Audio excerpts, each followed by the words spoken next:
નમસ્કાર, star India TV ન્યૂઝમાં આપનું હાર્દિક સ્વાગત છે। આપ જોઈ રહ્યા છો સ્ટાર ઇન્ડિયા ટીવી ન્યૂઝ, સત્યની વાતે સત્યની સાથે।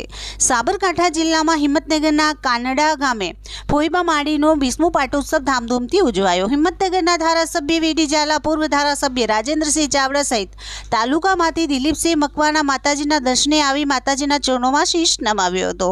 કાનડા ફોઈબાના દર્શને કડોલી, હિંમતનગર, પેતાપુર ગેટ, જીવાપુર, પ્રેમપુર, આરસોડિયા સહિત આજુબાજુ વિસ્તારના માઈ ભક્તો ભક્તિના રંગે રંગાયા હતા। માઈ ભક્તોનું કાનડા ગામે ઘોડાપુર ઉમટ્યો હતો। માતાજીનું હવન અને મહાપ્રસાદીનો માઈ ભક્તોએ લાભ લીધો। દર વર્ષની જેમ ચાલુ વર્ષે મોટી જનમેદની ઉમટી હતી। માતાજી ભક્તોની મનોકામના પૂર્ણ કરે છે। માતાજીનો અવસર રંગે સંગે સંપન્ન થયો। કાનડા ગામના આગેવાનો, યુવકો સહિત સમસ્ત ગ્રામજનોની આગેવાનીમાં માતાજીનો કાર્યક્રમ ધામધૂમથી ઉજવાયો હતો। ગામ લોકોમાં ખુશીનો માહોલ જોવા મળ્યો હતો। Star India TV News, Savgadh reporter Shahabuddin Shiroya, જિલ્લા સાબરકાંઠા।